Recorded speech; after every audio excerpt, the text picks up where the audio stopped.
Ako po si John David. O David na lang. Nangyari ito kung hindi ako nagkakamali. 1993. Sa lugar namin ito sa may Malinaw, Aklan. Bukid ito ng Kalibo. Meron akong kakambal. Mukhang makamukha talaga kami. Pangalanan natin itong John Timothy or Moteo na lang. Yung kaibahan ay may kuntil ako sa may kilay ko. Yung kuntil po ay katulad noong kay Long Mejia. Di ba may kuntil sa tenga ngayon? Ganun ang sa akin pero nasa kilay. Magkakaparehas din kami ng ugali. Ang sabi ng iba kapag kambal daw ay magkakaibang ugali. Kami ng kapatid ko parehas eh.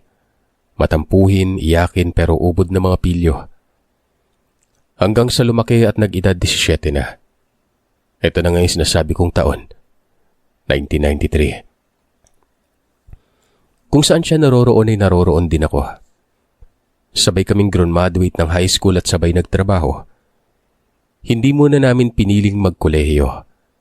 Hindi naman sa hindi kaya ng mga magulang namin pero ginusto lang muna naming magtrabaho noon. Baliwala na kaming ibang kapatid kung hindi kami lang talagang dalawa. Nasira daw ang matres ng nanay nung isinilang na kami at tinubuan ng maraming mayoma. Kaya nga pinatanggal na lamang ang obarya. Sa makatuwid ay hindi na magkakaroon ng anak pa maliban na lang sa amin. Pero ayos lang naman yun, gawa ng dalawa kaagad kami. Magsasaka ang mga magulang namin tapos may mga hayupan din. Yun naman yung karaniwang ikinabubuhay ng mga residente sa lugar. Tumulong kami at yun, nagtatrabaho na sa may Kalibo. Isang beses sa isang linggo kami umuwi. Nagtatrabaho kaming dalawa sa isang pasilidad bilang mga janitor. May nagigiliwang babae itong kapatid ko. Sinasabihan ko pa gawa ng parang malanding babae. Siguro sa tingin ko lang yun dahil nga may alindog itong hindi talaga maiiwasang mapapatingin ka. Kung manamit, napakaiksi pa. Sabi naman ni Moteo, mabait naman daw. Ano ka ba naman, David? Masyado ka namang protective. Hindi ko pa nga nakikilala yan eh. Sinabi ko lang sa'yo na crush ko. Hindi ko sinabi na kami na. Sa pagkakataong yun ay nasa bahay kami ng tiya namin. Doon ito sa may Kalibo. Gabi na noon. At itong si Moteo, nakaabang lagi sa may labas ng bakuran kapag umuwi na kami galing trabaho. Matapos lang magbihis ay naroroon na ito't nakatunganga. At inaantay na dumaan itong babaeng ito. Hinayaan ko lang muna. Hindi pa naging sila at hindi pa nililigawan ng kapatid ko pero saan ba patungo yun? Kilala ko ang sarili ko kaya kilala ko din ang kapatid ko. Magkakaparehas lang kami ng layaw. Pero iba lang yung taste sa babae. Isang umaga, nakita ko si Moteo na lumabas na bahay. Sabado. Wala kasi kaming pasok kapag Sabado. Papauwi na kami sa amin. Sinundan ko. Aba, bumuntot sa babae. Pero sa mga sandaling ito ay nagbago ang pananaw ko sa babae yung gawa ng nakadesente ng suot at parang sobrang galante. Napapangisi ako nun. Tinatanaw ko yung kapatid ko. Hanggang sa nagkausap na sila. Maya-maya bumalik na eh. Nakangisi at ang bungad nito sa akin. Alam niya na yung pangalan. Bigyan na lamang po natin ng katanyagaan ng babaeng ito na Ana Marie. Oh, tapos, pangalan lang yung nakuha mo? Ay, huwag ka magmadali. Kitang hirap na hirap ako sa kakatik-tik dyan eh. Siyempre, pangalan muna. Natanong ko din kung saan patungo eh. May bibisitahin daw na kaanak. Sige, tara na. Magilamos ka na't aalis na tayo. Pagbangon, diretso ka agad sa babae, hindi ka nga nakapanipilyo eh. Parang iniputan niyang mata mo dahil ang daming muta oh. Di ka na nahiyang supot ka. Anong supot? Sabay nga tayo nagpatuli eh. Sige na, maghanda na ako. Si Tia nakapagpaalam ka na ba? Hindi eh. Alam mo namang madaling araw na wala yan dito eh. Iniwan nga yung susi na isa sa atin eh. Ito kasing tiya namin ay dalaga pa pero ang edad ay nasa 30. Kapatid ni nanay. Minsan may dinadalang lalaki. Nagwawalang kibulang kami ng kapatid ko. Labas naman kami dun eh. Ang importante may masisilungan kami nun. Kapistahan sa amin ng mga panahon na ito kaya nga inagahan namin ang pag-uwi. Angat na ang araw na makarating kami sa Malinaw. Maraming tao. Naroroon ang mga pinsan namin, mga kumpare ng tatay. May mga bisita pa na hindi namin kilala ng kambal ko. Masaya, syempre, isang beses lang sa isang taon to eh. Gala ka agad. Maganda naman ang lugar kahit pa nasa bukid. Maya-maya nawala bigla itong si Mateo. Nasa aliwan kami sa may merkado banda. Nasa tabi ko lang habang nanonood ng itsa-itsa. Yung barya na hinahagis sa lamesa nun. Tapos kapag pumasok sa may parisukat na guhit may premyo. Pero ayun nga, biglang nawala. Hinanap ko gawa ng hindi man lamang nagpaalam. Hanggang sa nakita ko itong kausap si Ana Marie. Napatulala ako nun. Naroroon ang babae sa amin. Lumapit ako tapos ipinakilala ako ng kapatid ko. Sabi pa niya parang coincidence na yung pag-alis pala ni Ana Marie papunta dito sa piyesta sa amin. Pero noong tanungin ni Mateo kung saan nakikipiesta para bang naguguluhan. May tinuro lang na lugar at ang sabi, kaanak niya umano. Kakarating lamang din umano ni Ana Marie noon. Binigyan ko ng oras silang dalawa para makapag-usap. Alam niyo Sir Seth, may itsura si Ana Marie. Ultimong ako nga noon na hindi ko napigilang humanga. Dati iba yung tingin ko sa kanya pero ngayon parang malaanghel na. Ano ba itong nangyari at dinala ito ni Mateo si Ana Marie sa amin? Inakaisikaso ng nanay ko. Tapos napatitig sa akin si nanay nun.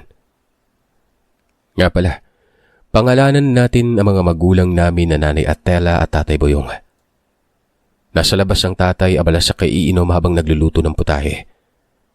2 baboy kasi ang kinatay. Kung sa bagay, marami talaga kaming bisita kahit pa man ganun lang ang estado ng buhay namin. Ito namang tirahan namin ay sapat sa laki ng bahay. Hamakan at bungalow. May biranda na makikita naman doon ang korte o basketball court. Naroroon ang peryahan. Sino yan, David? Kasintahan ba yun ng kapatid mo? Maganda ah. Kakakilala pa lang nila, Nay. Hindi pa siguro kasintahan yan. Ewan ko. Parang nababaliw ngayon si Mateo dyan eh. Maganda naman kasi anak. Tingnan mo sakto sa tindig. Mukhang mayaman. Kakakilala pa lang ba tapos anong nababaliw yung kapatid mo dyan? Doon po kasi banda nakatira sa lugar nila tiya yan. Tapos nagkita sila kaninang umaga doon sa kalsada sa tapat ng bahay ni tiya. Doon pa lang niya nalaman yung pangalan. Pero parati nang tinitingnan ni Mateo yan. Parang sinadya nga ng tadhana kasi yung pag-alis niyang babae dito pala makikipesta. May kaanak pero hindi naman dumiretso doon. Dito pa nga unang sampa niyan sa bahay natin eh. Nako talaga ba? Kayo talagang dalawa? Ang lalakas ng loob nyo. Nakauna nga lang itong si Mateo. Malay mo anak magkatuluyan ng mga yan. Magkakaroon na kaagad kami ng apo ng tatay Boyong mo. Kung titingnan silang dalawa, parang magkasintahan na. Itong si Ana Marie pangiti-ngiti eh. Humahawak naman sa mewang ang kapatid ko ng pasimple. Yung parang nanananching. Pero hindi pumapalag si Ana Marie. Hindi pa natapos doon kasi nga sumama pa itong si Mateo kung saan ito na ang lugar ng kaanak o mano ng babae. Sumunod ako. Nainggit ako eh. Nagbabaka sakaling baka may matagpuan din ng babae. Siguro nasa 4 na kanto ang layo mula sa bahay namin ang tirahan ng kaanak o mano ni Ana Marie. Pero noong naroroon na kami, para bang nag-ibang ugali ng babae. Nagmano ang babae, nangumusta at nagbigay ng respeto. Pero itong titig ng pamilya doon kakaiba. Yung hilaw ng ngiti. Tumatango pero parang para magbigay na lang ng respeto sa mga naroroon. Kinalabit ko si Mateo. Kako, Mateo, tol. Sigurado ka ba nakaanak niya yung nakatira dito? Parang hindi mukhang hindi imbitado. Ka na namang ingay dyan. Kung gusto mong kumain ka na lang. Busog pa ako eh. Kayo na lang. Sagot ko. Ilang mga sandali ay may dumating na babae. Kilala ko. Kilala namin ang kapatid ko gawa ng kamag-aral namin yon. Kinawayan nito si Ana Maria tinawag. Gumaan ang loob ko kasi nga may nakakakilala sa kanya. Napapamura pa nga ako noon tapos napawi ka ng sarili na, yes. Pero ganoon na lamang ang pagkapahiya namin noon gawa ng, ito palang bahay na pinasok namin ay hindi yun ang tirahan ng kamag-anak ng babae. Hinila si Ana Marie palabas. Tinuro ang bahay sa unahan. Malapit na ito sa ilog. Nagkatitigan kami ni Mateo na parabang ang bilis naging balisa mga mukha namin. Tol, ibaba mo yung plato, tol. Hindi ka pa naman nakasandok, di ba? Tingnan mo, hindi alam ni Ana Marie kung nasaan ba na yung bahay nang nag-imbita sa kanya. Ikaw siguro yung nagdala dito, no? Nakakaya. Sabi niya naman kasi nasa may tindahan na kulay berde yung kulay. Ito di ba nga may tindahan dyan? Landmark yan nila eh. Nasa likod pala. Huwag kang magpapalata ah. Tara, sibat na tayo. Nagkakatulakan kami ni Mateo palabas. Sabi ko sa kanya, huwag na naming sundan pa kung saan nagtungo ang babae. Baka mali na naman eh. Kahihiyan na naman yun. Pero ayon sa kapatid ko, kung gusto ko daw umuwi ay pwede. Wala naman anong pipigil sa akin. Kamuntikan ko na masuntok. Nagpigil lang ako pero hindi ko maiwan ang kapatid ko eh. Gaya ng sinasabi ko, kung nasaan siya ay naroroon din ako. Kung ano ang layaw ng isa, layaw din ng isa pa. Ganon kami ka-close kahit pa nagkakainitan ng ulo. Pero wala ni isa sa amin ang nagtatanim ng sama ng loob. Parang joke na lang yung pagtatalo namin nun. Yung babaeng kamag-aral namin ay pangalanan nating Carmel. Pinsang buo niya pala itong si Ana Marie. Naroroon na kami sa bahay nila eh. Nasa biranda. Sila Ana Marie ay nasa loob. Kausap yung mga magulang ni Carmel. Hindi ko alam kung anong pumasok sa isip ng kapatid ko at bigla na lang yun nagpawika ng, Tol, si Carmel na lang kayong tiradahin mo. Para may pares ka. Loko ka ba? May tiis ako no? Ano akala mo sa akin? Para namang hindi naliligo yung si Carmel eh. Napagkakamalan nga nating aswang yan eh. Kinakawayan kami ni Carmel. Sumasabat kami ng kaway pero hindi na kami pumasok ng bahay. Naroroon lang talaga kami sa beranda. Sadyang nadala lang kami sa kahiyang sumampal sa amin kanina. Ilang mga sandali, lumabas na sila nun. Tapos na sigurong kumain. Tumabi si Carmel sa akin. Tumabi naman sa kapatid ko si Ana Marie. Sinisiko ako ng kapatid ko. Alam ko na yung ibig niyang sabihin. Pero hindi ko pinapansin. Hanggang sa nag-aya si Carmel na magtungo daw kami doon sa kaanak nila na naroroon naman sa unahan pa. Sa tawid ito ng ilog. Nagtungo kami doon. Yung kapatid ko feel na nobby niya na yung babae. Masaya. Tapos itong si Ana Marie para bang sumasakay kay Mateo. Pakiramdam ko lang yun Kasi nga wala namang reklamo ito. May mga pagkakataon pang humahawak sa bisig ni Mateo yung babae. Si Carmel ngiti ng ngiti sa akin. Nginingitian ko naman yun. Parang gusto din niya ng kamaris Humahawak pa sa damit ko. Hindi ko naman sinisita. Sinasakyan ko lang ang kanta ng D1 pero ang sarap suntok. Nako, basta. Hindi naman sa pagmamalabis, Sir Seth. Pero ayaw ko lang po talaga kay Carmel. Hindi ako kagwapuhan. Katulad lang ako ng mga mukha ng karaniwan. Si nanay lang yung nagsasabing mga gwapo daw kami ng kapatid ko Sinungaling naman yung si nanay. Pinapalubag lang yung loob namin nun. Dito sa lugar na ito na sinasabing kaanak nila Carmel, ay hindi pa kami minsan napapagala. Marami kasing nagsasabi na may iba sa nakatira na aswang. Alam namin ang pagbantog ng aswang sa panay. Ito kasing sentro ng kababalagan sa buong bansa. Kaya kahit hanggang kwento lang naglilika pa rin ito ng takot. Sa mga oras na ito ay nagpapalinga-linga ako. Nakikiramdam. Huminto na sa isang banda ako noon tapos pinapanood ko lang silang lumalapit sa mga bahay-bahay. Maraming tahanan doon At sakop pa ito ng barangay. Kaya pati dito ay may piyesta din. Hindi na ako bumuntot pa. Wala na eh. Nalalason ang kapatid ko sa kapritsyuhan niya. Wala na siyang paki sa akin sa tingin ko. Hanggang sa lumapit sa akin si Mateo. Umuwi na daw kami gawa ng dapit hapon na. Magkikita na lamang daw sa sayawan. Kako naman pagod na ako, pero walang pagod sa atin, tol. Ako ay ikaw, ikaw ay ako. Malakas ako at alam kong ganun ka din. Sige na, umuwi na muna tayo. Tara na nga. Teka lang sandali Ako na lang yung naiilang sa pinagagawa mo eh. Kung makatrato ka sa babae parang kayo na eh. Hindi ka pa nga nang ligaw. Sinasamahan mo lang. Sos, naiinggit ka lang. Alam mo tol, ganyan ang simula ng tinatawag na ligaw. Hindi pwedeng sabing I love you agad. Bakit sasabihin mo ba yun sa taong kakakilala mo pa lang? Di ba hindi? Siyempre, konting kembot mo na. Pagpaparamdam tapos lambing. Para kapag nanligaw na alam mo na yun, smooth. Di ka mahihirapan. Dami mong alam. Parehas lang naman tayo. Ano ka matalino? May nakaipit ng karni dyan sa ngipin mo. Di ka na nahiya. Ngisi ka ng ngisi sa harap ni Ana Marie. Kadiri. Umuwi kami noon at na makarating sa bahay. Itong sinanay nakataas palang antena.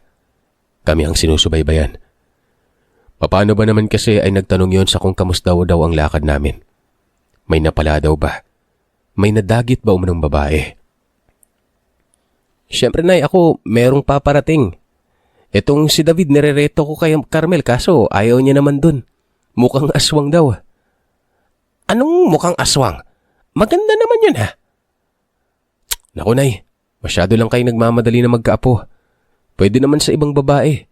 Pero ko, huwag naman dun sa parang aswang. Parang aswang yun si Carmel Ang weirdo nga ng mga magulang nan tapos yung kapatid na lalaki parang kakain ng tao kung makatitig Pinagtawanan ako ni nanay at ni Mateo. Napapatawa na lamang din ako noon. Kasi nga, ganun naman kami sa bahay. Tuksuan. Lasing na si tatay. Biglang lumapit tapos may sinabing nagpatulala sa amin noon. Hoy, kayong dalawa. May nakapagsabi na nagtungo daw kayo doon sa tawid ng ilog Kumain ba kayo doon? Sana walang kumain sa inyo Ikaw Atela, lakas ng tao mo parang hindi mo naman alam na may aswang dyan Sumasang-ayon ka pa dito sa mga anak mo, hindi mo na lang sinita. Walang nakakibo sa aming tatlo. Naniniwala din kasi si tatay na may aswang sa lugar na yon. Alam din yun ni nanay kasi nga may pagkakataon ng may namataang aswang na gumagala at patungo pa doon. Kaya nga hinihinala na may aswang na nakikis sa lamuha lang doon at malamang alam ito ng ilan sa nakatira doon. Kumbaga, kilala nila pero nagmamaang-maangan lang. Kinagabihan, sputing kami ng kapatid ko. Suot na yung pinakamalakas na damit na panggala. Kala mo sisimba pero pupunta lang pala ng sayawan nun. Naroroon lang sa malapit sa amin. Mineral oil ang pahid sa mga buhok tapos Johnson ang pabango, baby cologne. Basta magkakapares lang kami ng damit ng kapatid ko. Kulay lang ng pantalon ang pinagkaiba. Nagkita-kita sa labas ng diskuhan. Mabilis kong napansin ang reaksyon ni Ana Marie. Imbis na parang matutuwa para bang balisa pa ito. Baliwala lang naman ito kay Mateo kasi nga ang karakas niya sa mga sandaling ito ay ang makasama lamang ang babae. Pumasok kami ng diskuhan. Ganoon pa rin si Ana Marie. Parang ako pa yung nanliligaw dito kasi nga ako lang ang nakikiramdam. Si Mateo wala talaga Ngisi lang ng ngisi. Sarap sandutin ng mga mata. Hindi ko naman pinuna. Gusto niya Hanggang sa ito na. Nagkayayaan na ng inuman. Umiinom kami ng kapatid ko. Bali bukod kay Carmel, may dalawang babae pa noon. Yung tipong parang mga sabog sa droga. Hindi pa nga nakakainom, iba na akong makatitig at magsalita. Parang matagal na kami magkakaibigan. Inuman tapos iiwan ng lames at sayawan. Hanggang sa nagpaiwan ako. Naalibadbaran kasi ako dito kay Carmel. Hawak ng hawak sa bisig ko. Kung hindi lang masama ang sitahin sinita ko na Nakatingin lang ako sa kanila na sumasayaw. Hanggang sa nakita ko si Mateo na hinila ng pinsan namin. Dinala yon sa lamesa nila. Hindi siya napansin ni Ana Marie. Hinahanap ni Ana Marie ang kapatid ko. Tarantang-taranta si Ana Marie. Hanggang sa nakita kong paparating ito sa akin. Tinawag pa akong si Mateo. Napagkamalan niya akong kakambal ko. Nandiyan ka lang pala, Mateo. Nasaan na ba yung kambal mo? Uuwi ako Kailangan ko makalayo sa lugar na ito. Napasimangot ang mukha ko noon. Hindi ko naman sinabing ako si David para na rin hindi ito maasiwa. Kako naman bakit? Bakit kailangan niya makalayo? Ayon sa kanya ay pinanaywala daw siya ni Carmel na ayos lang daw bumisita sa kanila. Dati pa umanong galit sina Carmel sa pamilya nitong si Ana Marie. Nagdududa daw itong si Ana Marie na baka itong sila Carmel ang dahilan sa pagkamatay ng mga magulang niya. Pero wala naman siyang ebidensya. Ang sabi pa nito ni Ana Marie, sabihan ko umano ang kambal ko na umalis na. Naiwasan sila dahil nga aswang ang angkan ng mga ito. Hindi ako nakapagsalita. Napatulala at nanigas ang katawan ko noon. Pagkaalis ni Ana Marie, nagmumura ako. Kaagad kong pinuntahan si Mateo. Hinila ko yon kahit pa nagpupumiglas. Sabi pa noon ano daw ang problema. Nasa sayawan pa naman daw si Ana Marie. Nung madala ko na sa isang banda na medyo distansya sa mga tao, ay sinabi ko ang lahat noon. Umalis si Ana Marie, tol. Nagpagkamalan niyang ikaw ako. Sa'yo dapat sasabihin yung mga sinabi niya sa akin Namimiligro daw siya dahil nga aswang sila Carmel. Hindi mo pinigilan, tol? Hindi ako nakagalaw Nagulat ako sa sinabi niya Walang ano-anong tumakbo palabas ng diskuhan ng kapatid ko. Hinabol ko naman ito. Hindi ko naabutan kasi nga maraming nakaharang na tao sa may gate. Wala na talaga. Dire-diretso yun na animoy wala na sa sarili. Hinanap ko pero hindi ko natagpuan. Inantay ko ito sa may diskuhan pero wala. Hindi pumalik. Nag-open gate na lang pero wala pa rin.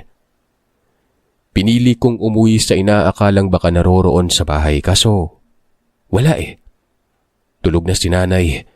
Si tatay naman nakikipag-inuman pa rin. Gigisingin ko sana si nanay kaso baka mabahala naman ito. Kaya nanatili akong tahimik noon. Nag-umaga na lang noon wala pa rin si Mateo. Dito ko na sinabi kay nanay na sumama ata ito kay Ana Marie. Hindi ko na kasi nakita sa may diskuhan. Hindi ko sinabi ang mga nabanggit sa akin ng babae. Lalo't alam ko nang ikakabahala lamang ng mga magulang ko. Sabi ni tatay baka umuwi din sa bahay nila Carmel. Wika ko naman hindi. Alam ko yung gawa ng hindi naman patungo dun yung kapatid ko Basta nagpaalam si Ana Marie na uuwi at sumunod yun. Pero walang tiwala si tatay sa akin. Pinuntahan niya ang bahay nila Carmel. Nagmumura pa ito. Ako naman nakabuntot. Nakatatakot ako na baka magkagulo. Iba pa naman itong si tatay.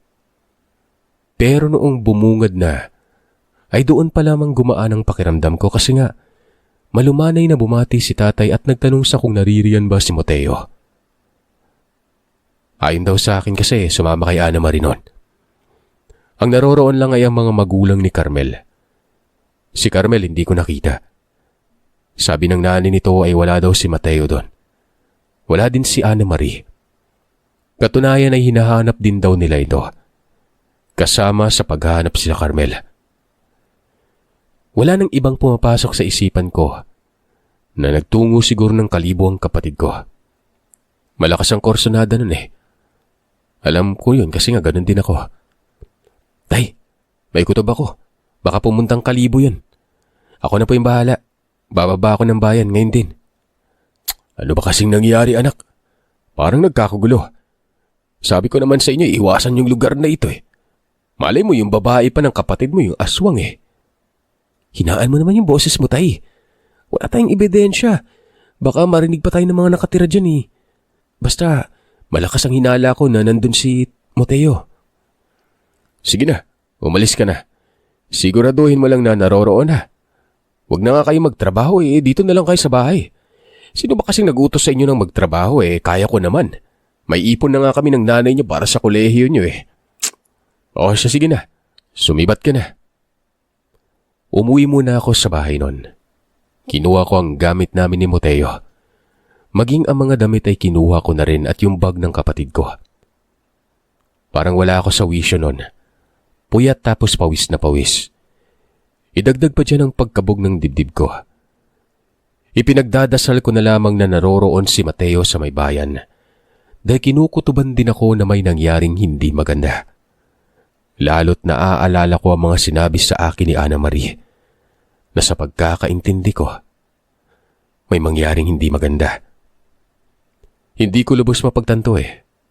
Napakakomplikado talaga. Nag-aagaw sa isip ko ang totoo at hindi. Nang dumating na ako sa bahay ng tiya, wala ang tiya doon. Dala ko naman ang susi. Nilapag ko lang sa silid namin ng kapatid ko ang mga damit at gumala na ako sa lugar. Napakainit pa nga eh. Ang anghang ng mga mata ko. Masakit yung ulo ko. Gin bilog ba naman yung ininom tapos sinundan kagad ng beer na beer. Nagtanong ako sa kung saan nakatira si Ana Marie. Marami akong napagtanungan pero walang nakakakilala. Kadalasan kasi sa mga nakatira doon mga dayo lang din eh. Hanggang sa nakarating ako sa may isang banda na medyo liblib. Makahoy ang lugar pero may mga bahay naman. Sa isang tindahan ay doon ako nagtanong sa kung kilala ba ang pangalang Ana Marie. Matandang babae itong kausap ko. Hindi ito kaagad nagsalita. Tinitigan pa akong maigi na para bang manggagancho ako nun. Sigurado ka bang hinahanap mo yung babaeng yon? Hindi ka ba natatakot sa kanya? Sabi ng matanda. Kako naman eh, anong dapat katakutan eh, mabait naman yon. Maraming naniniwala dito na aswang yung Ana Marie na yon. Yung mga magulang noon ni aswang. Pinatay ng kapwa aswang. Diyan sa may iskinitang yan. Diyan ang bahay nila banda. Kung ayaw mong maniwala ay nasa sayo yon. Hindi naman kita kaano-ano. Pangit din yung mukha mo. Aswang ka din siguro. Laoy manang. Kung makalait kayo, kala nyo kompleto pa yung ngipin nyo. Salamat ha. Kaalis na nga.